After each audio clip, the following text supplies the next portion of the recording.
વિદ્યાર્થી મિત્રો, મારી યુટ્યુબ ચેનલમાં તમારું હાર્દિક સ્વાગત છે. આજે આપણે ધોરણ 11 એકાઉન્ટ 1ની અંદર નામાના મૂળ તત્વો ભાગ 1માં પ્રકરણ 7 રોકડ મેળવી અને તેના પ્રકારોમાં ઉદાહરણ નંબર 12 પેજ નંબર 182 શ્રી મિત્તલબેનનો જુલાઈ 2015ના રોકડ વિશે અભ્યાસ કરશું. હવે જનરલ રોકડ મેળ છે. રોકડ મેળનું ચેપ્ટર હવે આપણું પૂરું થવા આવ્યું છે. હવે ના પછી એક દાખલો છે એ કરીને પછી ચેપ્ટર આપણે પૂરું કરશું. બધા પ્રકાર મેં રોકડ મેળના ચલાવી દીધા છે. એક પણ પ્રકાર અઘરો નથી. બરાબર ધ્યાન રાખશો તો રોકડ મેળનું ચેપ્ટર એકદમ ઇઝી અને સરળ છે. એના પૂરેપૂરા માર્ક આપણને મળી જાય. ખાનાવાળા રોકડ મેળના વધારે ઉદાહરણમાં 12મું ઉદાહરણ છે. શરૂઆતની શિલ્લક રોકડ 7000. તો રોકડ શરૂઆતની શિલ્લક આપી છે.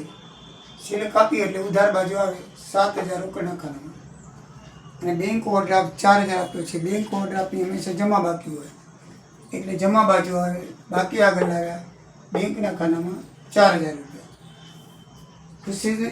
ખુશાલીને 4000નો માલ વેચ્યો. તેની પાસે ચેક મળ્યો જે બેંકમાં ભર્યો તો એ વેચાણ ખાતે આવશે અને બેંકના ખાનામાં આવશે, કારણ કે ચેક થયું છે.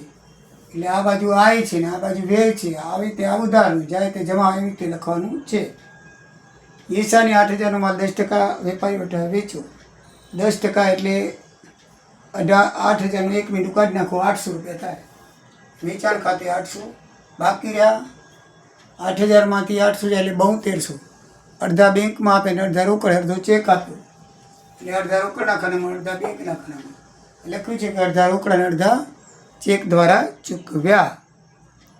પછી દીપેન પાસેથી 3000નો માલ 10% રોકડ વટાવેથી ખરીદ્યો. દીપેન પાસેથી તો ખરીદ્યો એટલે ખરીદ ખાતે 3000નો માલ 10% એટલે 300 રૂપિયા કમિશન થાય, બાકી 2700 રૂપિયા રોકડ ચૂકવી એટલે રોકડના ખાનામાં આવે. બેંકમાં 1000 ભર્યા 7મું એ જખમ વ્યવહાર થશે. આ બાજુથી રોકડ ઓછી થશે 1000, કારણ કે રોકડા ભર્યા, અને આ બાજુ બેંકની શિલ્લક વધશે. રોકડ ખાતે 1000 બેંકના ખાનામાં આવશે. એ જખમ વ્યવહાર થશે. બરાબર છે. બંને બાજુ આવશે. એક બાજુ રોકડ ઓછી થશે, એક બાજુ બેલેન્સ વધશે. પછી છે ગોપીને પગારના 800 ચેકથી ચૂકવ્યા. તો પગાર ખાતે 800 ચેકથી ચૂકવ્યા માટે બેંકના ખાતામાં. સુરેશ સ્ટેશનરી માર્ટમાંથી 300ની સ્ટેશનરી ખરીદી નાણાં ચેકથી ચૂકવ્યા. તો સ્ટેશનરી ખર્ચ ખાતેથી ચેકથી ચૂકવ્યા માટે 300 બેંકના ખાતામાં. દીપક 6005ના દેવા પેટે 5900 આપી ગયા. હિસાબ ચૂકતે કર્યો. તો આપણી પાસેથી દીપક ખાતે આપ્યા. દીપક ખાતે લખવાનું 105 ઓછા આપ્યા 5900 રોકડા આપ્યા એટલે રોકડના ખાનામાં આવે. ઓછા આપ્યા એટલે વટાવો આપ્યો કહેવાય. મળેલો વટાવો આપેલો વટાવો આપ્યો કહેવાય. આપણે ઓછા લીધા એટલે. પરેશને 8080ના ચૂકતે હિસાબે 8000 ચેકથી ચૂકવી આપ્યા. તો અહીંયા પરેશ ખાતે આવશે 80 રૂપિયા ઓછા લીધા આપણે, મળ્યો આપણને વટાવો. 8000 ચેકથી ચૂકવ્યા માટે બેંકના ખાતામાં આવશે. ભાડાના 3000 રોકડા ચૂક્યા તો ભાડા ખાતે 3000 રોકડના ખાનામાં આવશે. અંગત વપરાશ માટે ધંધામાંથી 2000 રોકડા ઉપાડ્યા એટલે અંગત વપરાશ એટલે ઉપાડ ખાતે 2000 રૂપિયા રોકડના ખાનામાં લખાશે. તાર ટપાલના 200 રૂપિયા ચૂકવ્યા તો તાર ટપાલ ખાતે 200 રૂપિયા ચૂકવ્યા રોકડના ખાનામાં આવશે. મજૂરીના 600 ચૂકવ્યા તો મજૂરી ખાતે 600 રૂપિયા આવશે. પછી મિત્રો લખ્યું છે 2000 રૂપિયા રોકડ શિલ્લક રાખી બાકીની રકમ બેંકમાં ભરી.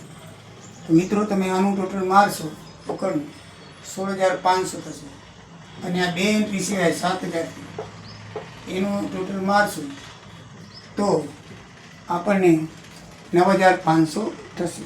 બરાબર છે. તો બાકીના 7000 ખૂટે છે. તો 7000માં આપણે 2 ભાગ પાડવાના છે. 2000 હાથ ઉપર રાખ્યા એટલે એનો અર્થ શું થયો?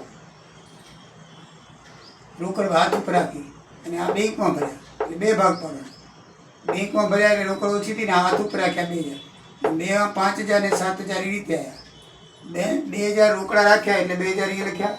બાકીના બેંકમાં ભર્યા તો 5000 ઉપર લખ્યા. બેંકમાં ભર્યા એટલે રોકડ ઘટી આ બાજુ વધી એટલે આપણે રોકડ ખાતે અહીં લખશું જખા વ્યવહાર થઈ ગયો 5000 વધ્યા બેંકમાં ભરે બાકી રકમ રોકડ 7000 ટોટલ ખૂટે છે એટલે 7000 રૂપિયામાં એમ કે છે કે 2000 હાથ ઉપર રાખ્યા એટલે બાકી આગળ લઈ ગયા 2000 અને બેંક ખાતે 5000 કારણ કે કહે છે કે બેંકમાં ભરી નાખ્યા બેંકમાં ભરો એટલે બે જ્યારે રોકડ ભરો એટલે બેંકમાં જખા વ્યવહાર થાય તો આ બાજુ રોકડ ઓછી થઈ એટલે જમા બાજુ આ બાજુ બેંક સિલક વધી એટલે આ બાજુ લખાણું હવે બંનેનું ટોટલ શું થઈ ગયું સરખું થઈ ગયું હવે આ બાજુ ટોટલ મારશો તો 13600 એ 13100 થશે 500 ખૂટશે લખી નાખો બાકી આગળ લઈ ગયા તરીકે થશે બાકી આગળ લાવ્યામાં 2000 રોકડા અને 500 બેંકની ઓવરડ્રાફ્ટ બાકી આગળ લાવ્યા થશે તો મિત્રો આ રીતે દાખલો પૂરો થાય છે બધી આઈટમ એકદમ ઇઝી અને સરળ છે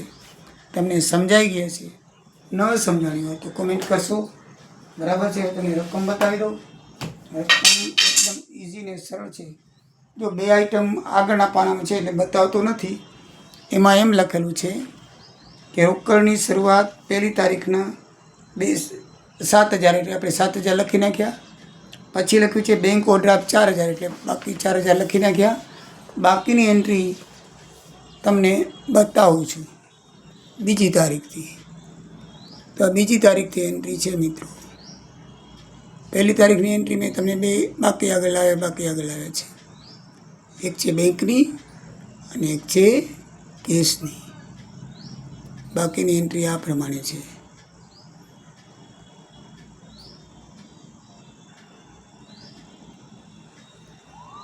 તો ચલો મિત્રો આવજો